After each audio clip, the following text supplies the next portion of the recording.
जय हिंद दोस्तों, Vande Mataram. Supreme court में ट्रिब्यूनल रिफॉर्म एक्ट 2021 की संवैधानिक वैधता पर सुनवाई के दौरान दोस्तों एक महत्वपूर्ण मोड़ आया, जब प्रधान न्यायाधीश यानी कि chief justice of India B R. Gavai की अध्यक्षता वाली बेंच ने attorney general R. Venkat Ramani की अनुपस्थिति पर लगातार तीसरे दिन सवाल खड़े कर दिए।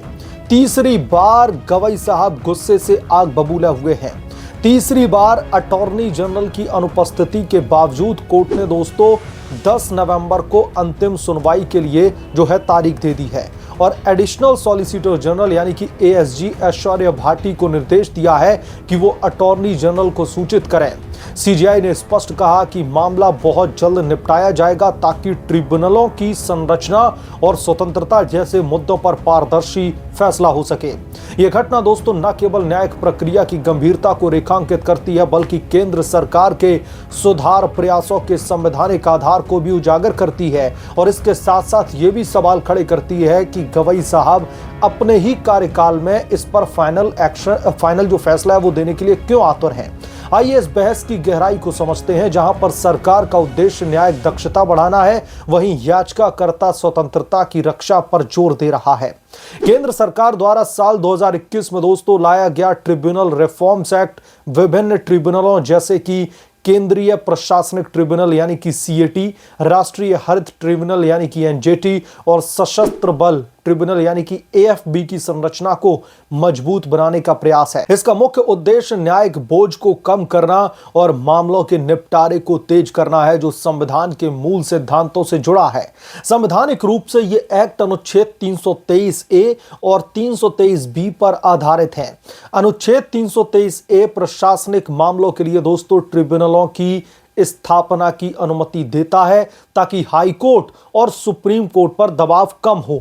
इसी तरह अनुच्छेद 323 भी जो अन्य क्षेत्र हैं जैसे कि कर विभाग हो गया, पर्यावरण विभाग हो गया, श्रम विभाग हो गया, इसमें विशेष ट्रिब्यूनल्स की व्यवस्था करता है। सरकार का तर्क है कि मौजूदा व्यवस्था में लंबित मामले केवल और केवल सीएटी में जो है लाखों केसेस पड़े हैं, न्यायिक प्रक्रिया को जो धीमा कर रहे हैं। एक्ट के तहत सर्च कम सिलेक्शन कमेटी यानी कि SSC के माध्यम से चेयरपर्सन और मेंबर्स की नियुक्ति, जिसमें न्यायपालिका और कार्यपालिका दोनों के प्रतिनिधि शामिल रहे। यह संवैधानिक रूप से कार्यपालिका की भूमिका को मान्यता देता है, क्योंकि अनुच्छेद 323 के तहत संसद को ट्रिब्यूनलों के नियम बनाने का अधिकार है। 4 वर्ष या फिर 65 वर्ष की आयु तक का कार्यकाल जो दक्षता सुनिश्चित करता है और पुराने मामलों को त्वरित निपटाने में मदद करता है। सरकार का दोस्तों कहना है कि यह अनुच्छेद 14 यानी कि समानता का अधिकार के अनुरूप है, क्योंकि इससे पारदर्शिता और समयबद्ध तरीके से न्याय मिल पाएगा। कुछ अपीलेट ट्रिब्यूनल्स को समाप्त करने के लिए उनके कार्यों को अन्य ट्रिब्यूनल्स में ट्रांसफर करना है, जो संसाधनों का बेहतर उपयोग सुनिश्चित करता है। दोस्तों ये प्रावधान संविधान के अनुच्छेद 50 जिसमें न्यायपालिका और कार्यपालिका का पृथक्करण यानी कि उन दोनों को अलग अलग रखने को बनाए रखता है।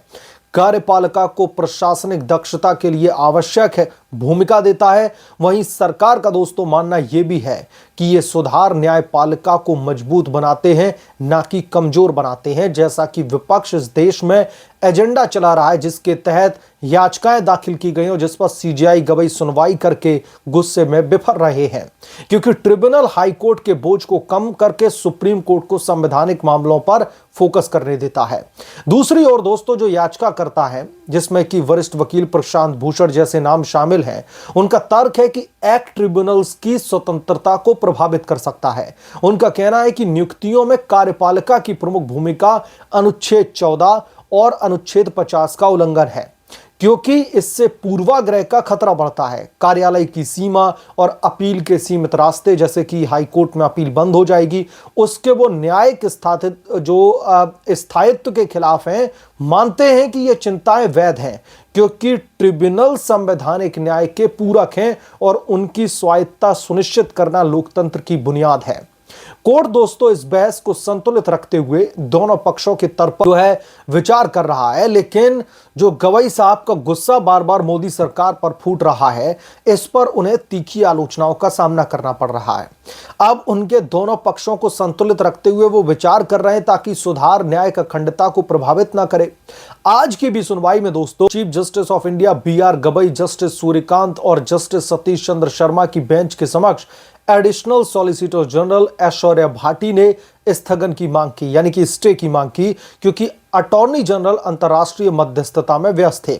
सीजेआई ने इस पर नोटिस लिया और कहा कि कोर्ट ने अटॉर्नी जनरल को 3 बार का समय दिया है, लेकिन प्रक्रिया को तेज करने की अब जरूरत है। अगर सुनवाई नहीं चाहते हैं तो स्पष्ट तौर पर कह दें। सीजेआई की दोस्तों ये टिप्पणी प्रक्रिया की गंभीरता को दर्शाती है, खासतौर पर जब सीजेआई 23 नवंबर को रिटायरमेंट लेने वाले हैं।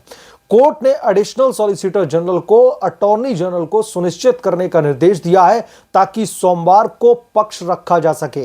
यह कदम दोस्तों न्यायिक समय का सम्मान करता है और सुनिश्चित करता है कि मामला लंबित ना रहे। यह सुनवाई ट्रिब्यूनल सिस्टम के भविष्य को आकार देगी। अगर कोर्ट एक्ट को वैध ठहराता है तो यह न्यायिक दक्षता को बढ़ावा देगा, जो लाखों नागरिकों के लिए फायदेमंद होगा। वहीं अगर संशोधन की सलाह से सरकार को स्वतंत्रता सुनिश्चित करने के उपाय करने पड़ सकते हैं। दोनों पक्षों का लक्ष्य एक ही है, एक मजबूत स्वतंत्र न्याय व्यवस्था। अब दोस्तों सोमवार की सुनवाई इस संतुलन को परिभाषित करेगी जहां पर संवैधानिक मूल्य दक्षता से जुड़े हैं। लेकिन यहां पर दोस्तों समझने वाली बात यह भी है कि सीजेआई का इंटेंट इसके पीछे का क्या है, क्योंकि chief justice of India B R. Gavai, यह आज तीसरा दिन था इस मामले पर जब सुनवाई हुई, तो आज लगातार तीसरे दिन सरकार को कहीं ना कहीं कटघरे में खड़ा करते हुए दिखाई दिए। सरकार के प्रति जो उनके मन में एक टीज है, कहीं ना कहीं वो दिखाते हुए दिखाई दिए। उन्होंने सीधे तौर पर एएसजी ऐश्वर्या भाटी को निर्देश दिए हैं कि वो 10 तारीख यानी कि जो 10 नवंबर आने वाली है, उस दिन अटॉर्नी जनरल को निर्देश दें कि वो कोर्ट में मजबूत रहें। और जैसा कि पिछली सुनवाई के दौरान सीजेआई गवई ने यह कहा था कि सरकार जानबूझ करके सरकार उनकी बेंच से बचना चाहती है, सरकार उनकी बेंच के समक्ष इस बाबत सुनवाई ही नहीं चाहती है। तो आज फिर से लगातार तीसरी बार सीजेआई गवई ने अटॉर्नी जनरल की अनुपस्थिति पर नाराजगी व्यक्त करते हुए यह कहा कि अगर उन्हें सुनवाई नहीं चाहिए इस मामले पर तो स्पष्ट तौर पर मना कर दें, टाल मटोली ना करें। लेकिन जो additional solicitor general Aishwarya Bhati हैं, उन्होंने सीधे तौर पर अटॉर्नी जनरल की अनुपस्थिति को डिफेंड किया और उन्होंने ये कहा कि क्योंकि एक वो अंतर्राष्ट्रीय मसले की मध्यस्थता में व्यस्त हैं, इसलिए वो यहां पर नहीं आ सके। लेकिन जो सीजेआई गवई साहब हैं, उन्हें इसके पीछे सरकार की चालबाजी लग रही है। लगातार तीसरे दिन जो है अटॉर्नी जनरल कोर्ट में नहीं आते हैं, सरकार का पक्ष नहीं रखा जाता, इस मामले पर आगे सुनवाई नहीं हो पाती है, क्योंकि additional solicitor general Aishwarya Bhati की तरफ से एक बार फिर से स्टे मांगा जाता है, तो फिर एक बार फिर से सरकार पर सवालिया निशान लगाते हुए दिखाई देते हैं सीजेआई गवई साहब। और गवई साहब को लेकर के एक तबका ऐसा भी है जो बार बार कह रहा है कि मोदी विरोध की जो कहीं ना कहीं एक तरीके से मानसिकता बार बार उजागर हो रही है, सरकार के प्रति इतना गुस्सा ठीक नहीं है और रिटायरमेंट से पहले आखिरकार गवई साहब इस फैसले में फाइनल जजमेंट क्यों देने के लिए उतावले हो रहे हैं। बहरहाल इस मामले पर आप क्या सोचते हैं, आपकी क्या राय है, कमेंट करके जरूर बताएं। जल्द मिलूंगा किसी दूसरे बड़े अपडेट के साथ में, तब तक के लिए धन्यवाद। अगर आप लोग चैनल पर नए हैं तो प्लीज चैनल को सब्सक्राइब करें, साइड बने बेल आइकन को जरूर प्रेस करें ताकि जब भी मैं कोई नई वीडियो रिलीज करूं तो इसकी नोटिफिकेशन सबसे पहले आपको मिले।